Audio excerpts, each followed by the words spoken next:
immediately following that, if you would, so we could have an understanding for the first time from somebody who was there. Thank you, Mr. Chairman. As I remember, September 11th, 2012, it was a routine day at our embassy.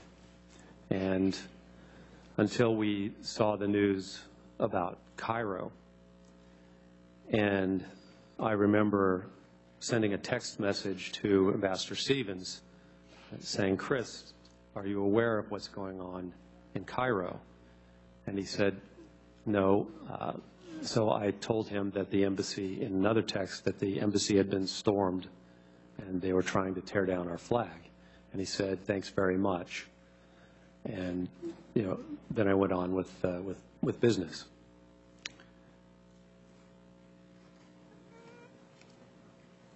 Closed the day, and I went back to my villa and was relaxing, watching a television show that I particularly like. And at 9:45 p.m., and all times will be Libyan times, there's a 6-hour time difference, the RSO, John Martinek, ran into my villa, yelling, "Greg, the consulate's under attack." And I stood up and reached for my phone because I had an inkling or thought that perhaps the ambassador had tried to call me to relay the same message. And I found 2 missed calls on the phone, one from the ambassador's phone, one from a phone number I didn't recognize. And I punched the phone number I didn't recognize, and I got the ambassador on the other end. And he said, "Greg, we're under attack." And I was walking out of the villa on my way to the Tactical Operations Center because I knew we would all have to gather there to mobilize or try to mobilize a response. And it was also a bad cell phone night in Tripoli. Connections were weak. And I said, "Okay," and the line cut. As I walked to the Tactical Operations Center, I tried to reach back on both of the numbers, the unknown number and the ambassador's personal number, and got no response. When I got to the Tactical Operations Center, I told people that the ambassador, that I had just talked to the ambassador and what he said. At the time, John Martinek was on the phone with Alec Henderson in Benghazi, the RSO there. And I asked one of our DS agents, what number did I reach Ambassador Stevens on? And he said, "Oh, that's Scott Wickland's telephone." Scott Wickland was Ambassador Stevens' agent in charge, his personal escort for that night, and was with him in the villa during the attack. So I asked, when John Martinek got off the telephone, I asked him what was going on, that the consulate had been breached and there were at least 20 hostile individuals armed in the compound at the time.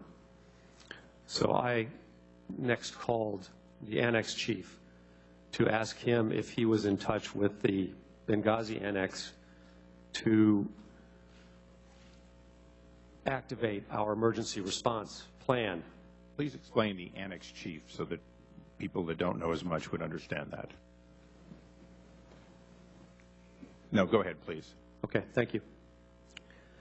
And he said that he had been in touch with the annex in Benghazi, and they said they were mobilizing a response team there to go to our facility and provide reinforcements and to repel the attack.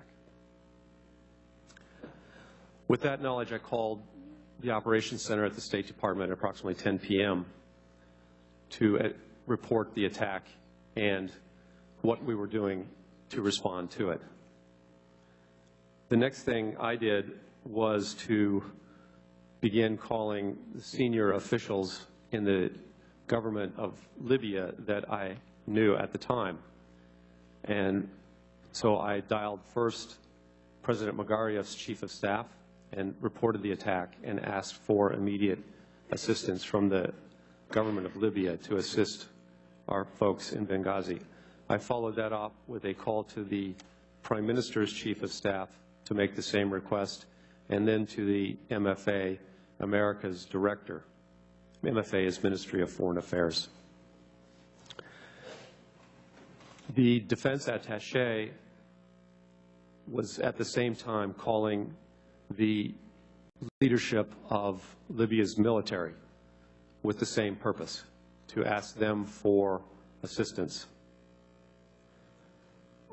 Once that was done, I called again to Washington to report that these actions had been commenced. Over that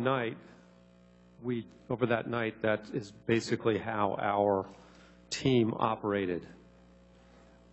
I was talking to the government of Libya, reporting to the State Department through the Operations Center, and also staying in touch with the Annex Chief about what was going on.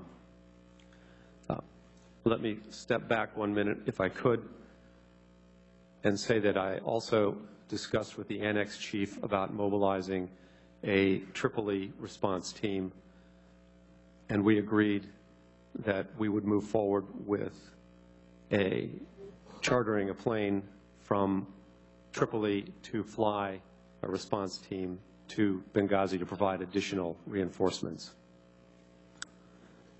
The defense attaché was also reporting through his chain of command back to AFRICOM and to the Joint Staff here in Washington about what was going on in the country. David McFarland, our political section chief, had just returned from Benghazi, where he had been our principal officer for the previous 10 days. And so he jumped into this picture by reaching out to his contacts in Benghazi and trying to get them at the local level there to respond to the attack. And he also was in touch with our local employee there as well. Excuse me if I check my notes here. It's a long. The attack unfolded in 4 phases, or the night unfolded in 4 phases. The first phase was the attack on our consulate. This story is well known, I think. The Benghazi the consulate was invaded. The Villa C, where the ambassador and Sean Smith and Scott Wickland were hiding in the safe area, was set on fire. The attackers also went into another building. They were unable to enter the Tactical Operations Center in Benghazi because of improvements to that facility that had been made.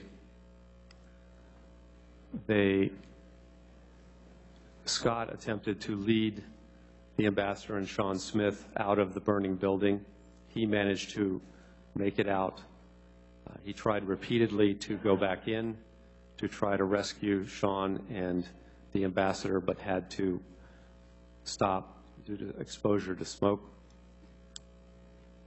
The response team from the annex in Benghazi, 6 individuals, drove the attackers out of our compound and secured it temporarily.